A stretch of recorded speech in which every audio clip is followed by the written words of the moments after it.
Hello, all. Welcome to lecture number 8 for data abstraction. So let's go ahead and get started.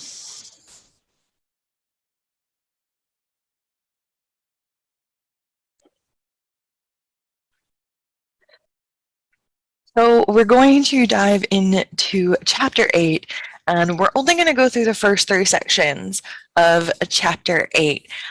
Sections 4 through 7 really dive into code, and we're not going to go that far into it. But if you're interested in looking at code that associates to some of the topics that we're talking about, you can go ahead and look at chapters 8, sections 4 through 7. So first, we're going to talk about some additional data structures. Now, we talked about data types as being things like an int or a char or a Boolean. A data structure, if you remember, is putting those data types together in some sort of way. So some of the basic data structures that we're going to look at today are going to be an array, an aggregate, a list. And when it comes to a list, we have 2 different types. We have a stack and a queue, and they work a little differently, so you'll understand what the difference is. And then we've got some trees.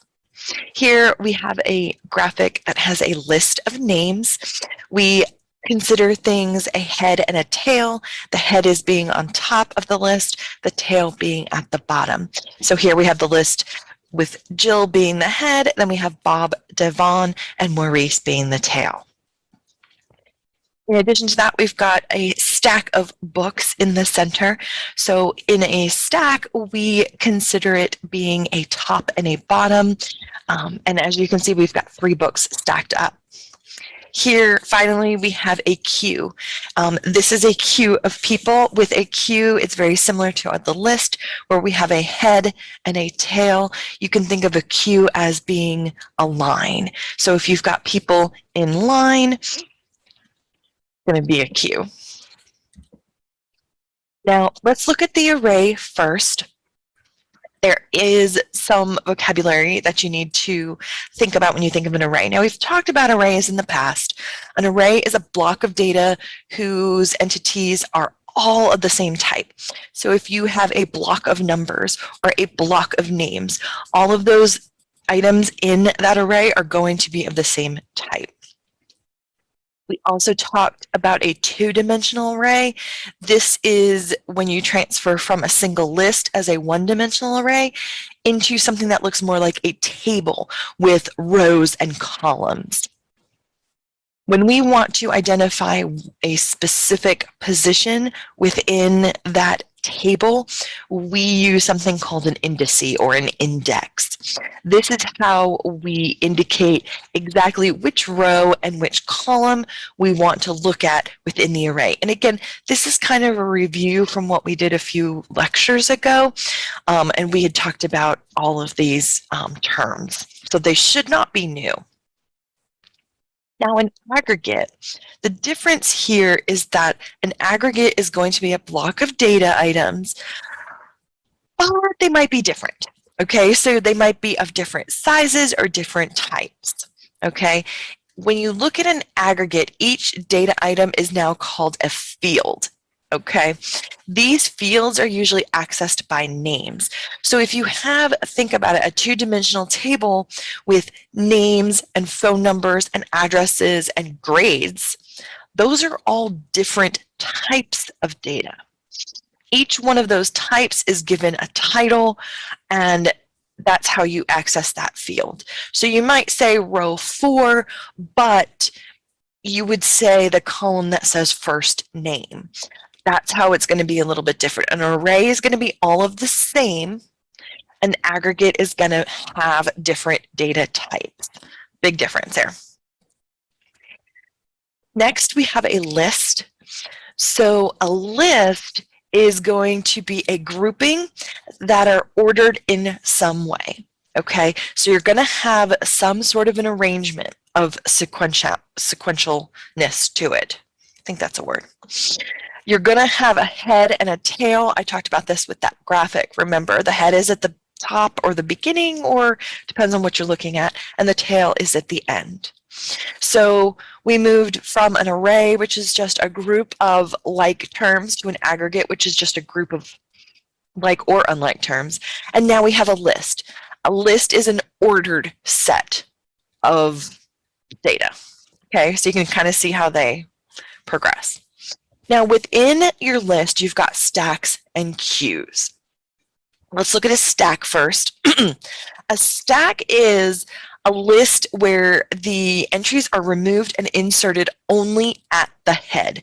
So if you think of a stack like a stack of books, you keep adding to the stack on the top. You're not going to be able to add a book in the middle of the stack. A stack is considered a last in, first out, okay, or a LIFO, last in, first out. So you've got your stack of books. The last one you put on, that's the last one you're taking off, because you can only insert and remove from that top. Again, the top is your head of the stack. The bottom is, or base, is the tail of your stack. That's going to be what's at your bottom. Okay. When we add or remove from a stack, we call it a push or a pop. So a pop means you pop off that top book off of your stack. To push means you push another book onto the top of the stack. Okay. And remember, with the stack, everything has to happen at the head only.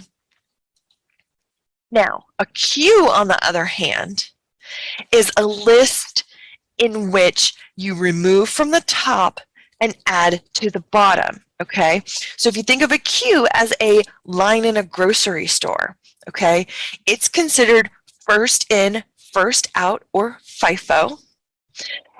As people come into line in the grocery store, they come in at the tail end of that line, right? As the customers are being checked out, they are being removed from the head of the line. So you can think of a queue as a line and a stack as being like a stack of books. Here's an example of an organizational chart, and the next thing we're going to look at is going to make a lot more sense as soon as we get into this. So this is something that we've also seen. This is actually called a tree. And here you have a president, and we've got some vice presidents, and we've got some managers. So everybody's kind of used to looking at an organizational chart of some sort. So let's take a deeper look at that organizational chart though. So we call it a tree again, and it's a collection of data where there is a hierarchy involved. So it's not a sequential, which is what your list of the stacking queues are, right? You make a list and you get rid of them. A tree has some sort of hierarchical organization to it. So if you think of your org chart, you've got a president above a vice president, and you've got managers below the vice president. So you've got an above and a below, and there's that relationship. Now, we call any one of the little elements in this tree a node at this point. And some other terminology that you need to know, the node at the very, very top, so your president in your org chart, that's going to be your root node, okay? So if we ever ask about a root, it's going to be that one at the very, very top. Typically with these trees, you always start with one root node and you branch out from there. Some more terminology for a tree is you have something called a terminal or leaf. These are going to be your ones at the bottom. So these are going to be your nodes with no other nodes coming off of them at the bottom. Now, another way you can refer to these as parent and children, you can look at it more as like an ancestry tree type thing. So the parent is the one directly above it, and the child or the children are the ones that are directly below it. Okay, so we say your ancestor is everything above it, and your descendant is everything below it. So if we look here at this chart, you can see some of these subtrees. Just look, everything above it, and when I say ancestor, it can be the parent, it can be the grandparent, it can be the great-grandparent. And when we look at descendant, it can be the child or the grandchild or the great-grandchild, okay? Now, nodes that are going to share a common parent are called siblings. Again, this is very close to like a genetic tree that you can create for your own family. And the last bit of information that we're going to look at when it comes to trees is a binary tree. A binary tree is a very specific type of tree. Okay, so in a binary tree, your nodes will have only two children, at most two children. Okay, so if you look at this image here, this subtree right here is a binary subtree. You can see the peach nodes each have two at most children, and that's how it branches off. So if you ever are given an example with a binary tree, just know that it means there's only two children off of every node. Now the depth is the number of nodes in the longest path. Okay, so you start at the root and look for your leaves or your ending points, right?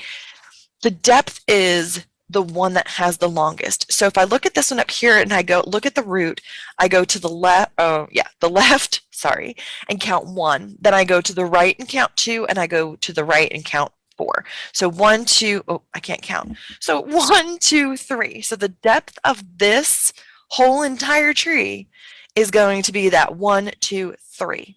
It is the number of nodes in the longest path.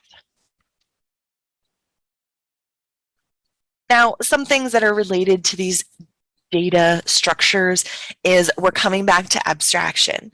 So remember, abstraction is going to shield your user and protect them from the details of the actual data storage. Your user doesn't care exactly where you're storing it and at what memory location address. They just want to know if you can copy, move, paste, whatever, right? Now, we have some things that we can talk about is static versus dynamic structure. Static structures mean that their size and shape remain constant over the whole lifetime of your program. Now, a dynamic structure, on the other hand, the size and shape can change. So if you have a static structure, think of an array that will always have 5 elements. Those 5 elements can change value, but the actual structure of that array is always going to have 5.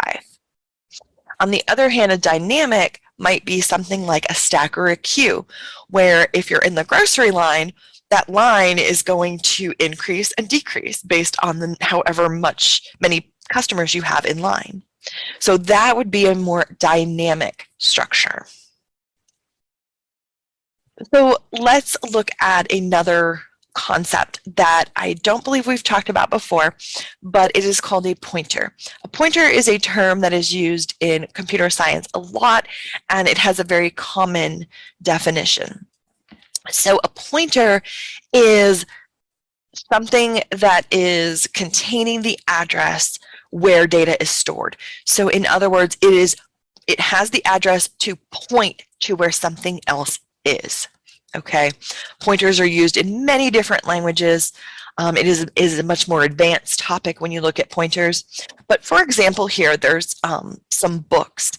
Okay, so we've got some novels here arranged by title, but the pointer is linking the authors. So we've got A Farewell to Arms, For Whom the Bell Tolls, and The Sun Also Rises. They were all written by Ernest Hemingway. So this pointer in A Farewell to Arms is saying, okay, I'm going to show you where another novel by Ernest Hemingway is being kept. So it points to the location in memory of where For Whom the Bell Tolls is located. Then that one also has a pointer which has the address of the data of where The Sun Also Rises is being held. So you can, in essence, jump around and link different pieces which wouldn't otherwise normally be linked.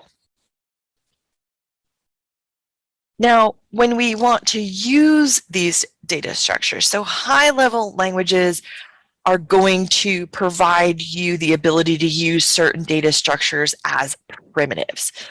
And these data structures are then going to be translated into machine language, in order to manipulate the data stored in main memory. But the concept of what those structures are is all the same regardless of the language. Now, when you store an array, the memory address of the head is typically the one that's being held. We can also have a row major order versus a column major order, which just means is it ordered based upon rows or columns. And the address is going to describe how to access the data in a certain array element. Okay, we're just kind of looking through these arrays and figuring out how they're being stored in memory. Here we've got some addresses. Remember, array is a block of memory. So we've got addresses x plus 1, x plus 2, 3, 4, 5, because we don't care what x is. We just know that they're together. So in that memory, we just know to find x. X is going to give us that head. Within that x, we're going to have the indices 1, 2, 3, 4, 5.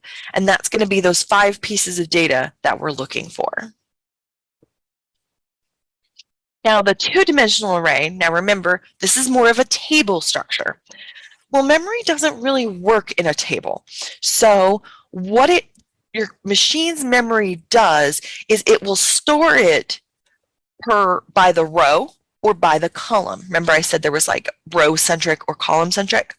So for this, it is storing, okay, so we've got 4 rows and 5 columns. We're going to store this in row major, which means we're going to store it row by row by row instead of column by column by column, okay? That's really all it means. So here's a great graphic. So this right here above, and my finger disappears, this one right all the way above, that's your table, okay? Just picture it as a table with those blue lines going all the way down. That's what you want to save, but remember, memory doesn't work in tables. So your machine's memory is very linear. So it's going to take that first row and save it. Then it's going to go in and take that second row and save it behind that first, and then third, and then fourth. Okay? Your computer is smart enough to know where the columns are within those rows. Okay, but it's going to save them as a block, row by row. Now, storing aggregates. Okay, now remember, an aggregate is just a group of data that might be alike and might not be. So the biggest difference here is that, you know, we talked about these primitive data types where a int may use, you know, 4 bits of data and a double may use 8 bits of data. So those groupings that it needs to save in the memory are going to vary. You're not going to have the same number throughout. So your fields can be stored one after the other in a contiguous block. The memory cell address of each field is then going to be able to be computed because you know what type of data it is. So they can be also stored in different locations in memory using that whole pointer system, and it would just hold the addresses. Now, for example, here's your contiguous block at the very top. We've got an employee, and we say we're going to have a name, an age, a skill, and a rating. Nope, skill rating is one thing. So your name is going to be some sort of string, so it's going to be a much longer chunk of memory. Your age is going to be very small. Yours only going to be one piece or 1 byte, and your rating is only going to be 1 as well. But we're saying our name here is going to be 25.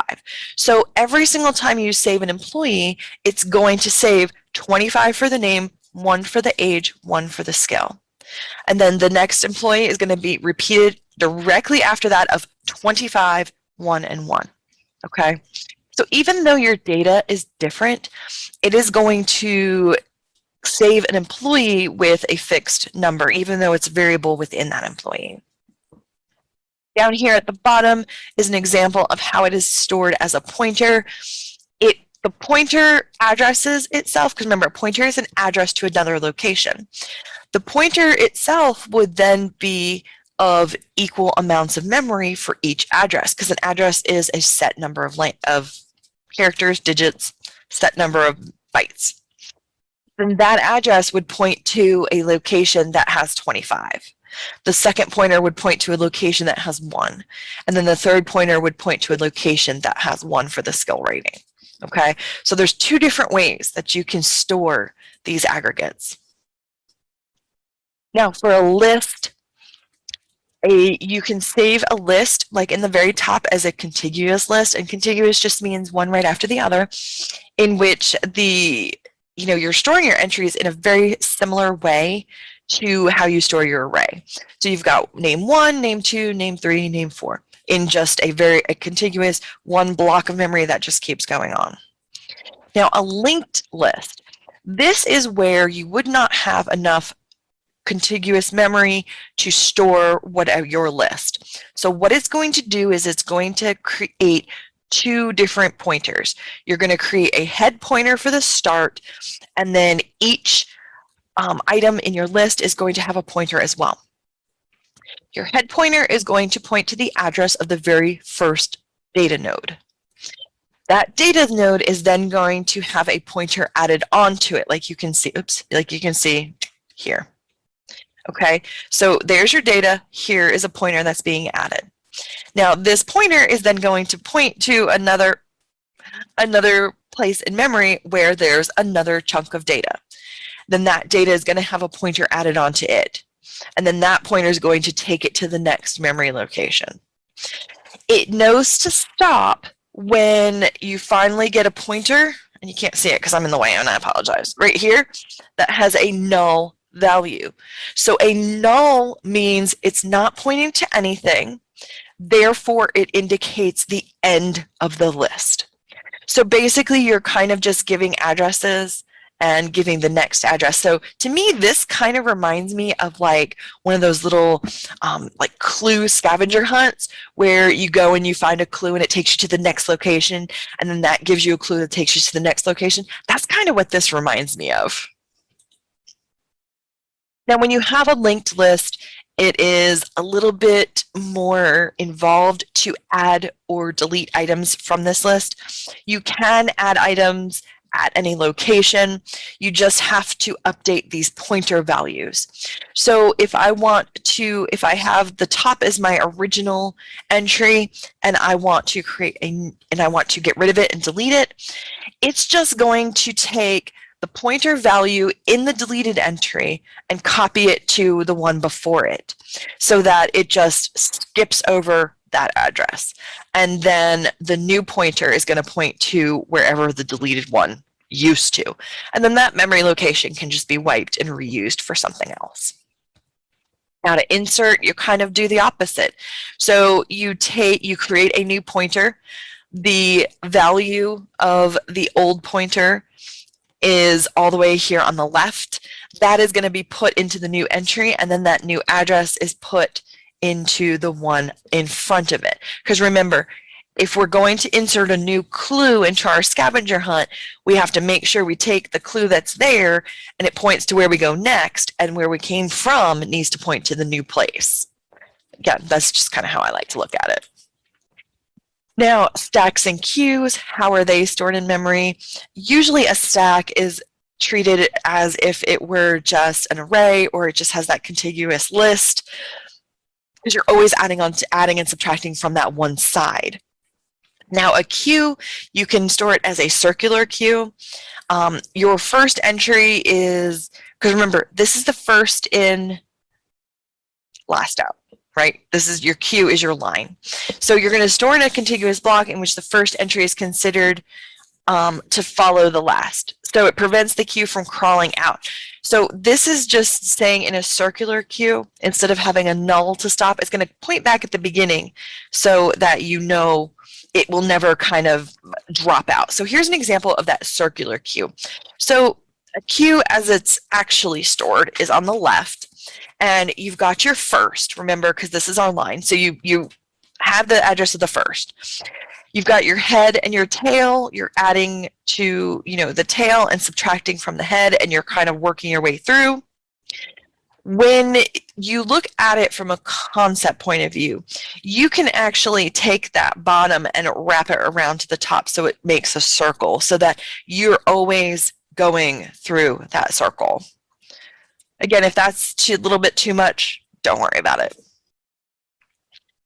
Last, we're going to talk about storing binary trees. Now remember, binary trees are those trees that only have 2 children at most. It can be saved as a linked structure. It can be saved as a contiguous array structure. So if you save a tree as a linked structure, each node is going to have the data and the 2 child pointers. It's accessed with a root pointer. So instead of having just one pointer going to the next, it's going to have one going to each child. If you do it as a contiguous array structure, you could kind of just set it up as a table type, structure. But see, like here, down here in the example, there's your data and then your left child and your right child. Again, the way that these are stored, this is just for information. You're not really going to be asked too much information and to know this off of your top of your head. It's just kind of some concepts. So here, this could be, here's a tree at the very top. You have A, and it's a binary tree because there's only 2 on each. So you've got A in the data in A, and that's going to point to where B and C are. So if you follow the first arrow down, it takes you to B. B is then going to be able to take you to D and E. So if you follow those arrows, it takes you to D, and then it takes you to E. Now, if you notice, D and E both have those null values, which means they have no children. It's indicating the end of that list, okay? If I go back up to the top, A also points to C. C, on the one hand, has a null because there is no left child, and then on the right, it points to F. F then, because it is a leaf, has 2 nulls. So you can kind of see how you're pointing to those different locations. If you don't want to do a pointer, what you're going to do is it's going to save your tree in a contiguous way by each of the layers. So here you can see the root node is at the very top. Remember, there's only ever 1 root node. The nodes in the second level here are B and C, so B and C are saved directly after it. And because it's binary, we know that there's only going to be 2, so we know that length. After that level 2, you go down to level 3, and it's going to be stored from left to right. D, E, blank, F. Okay, that's how you do it without the pointers. So this is going to be considered a sparse, because there's not much information, an unbalanced tree. An unbalanced just means, see how this right-hand side, if I were to put a finger at A and let it balance, it would fall to that one side, right? It would fall over here to the right because it's unbalanced. There's a lot more information going on the right-hand side than there is on the left. Here you can see how it would be organized. There is an awful lot of blank information and memory being used that's not needed.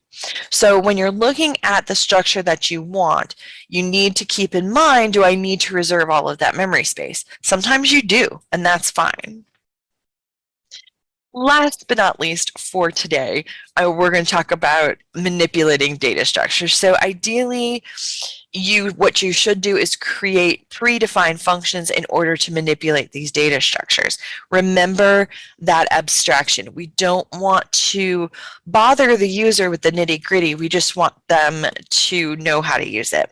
So for example, a list typically has a function called insert for putting new entries, or a stack or a queue. They can have a pop or a push. And that pop and push is going to go through all of those steps of moving that memory around, changing the pointers, but the user doesn't need to know that. So these data structures, along with their functions of how to insert, delete, and copy and move, that is going to create a complete abstract tool. So your user is going to be able to use a list, and they're going to know how to push and pop and add and subtract from that list without having to know any of the information that we talked about as far as the memory is concerned. So that really makes it a full and complete abstract tool. I hope you enjoyed going through this with me. If you have any questions, comments, or concerns, as always, please reach out via email. I'm here for you, and I will see you next time. Bye.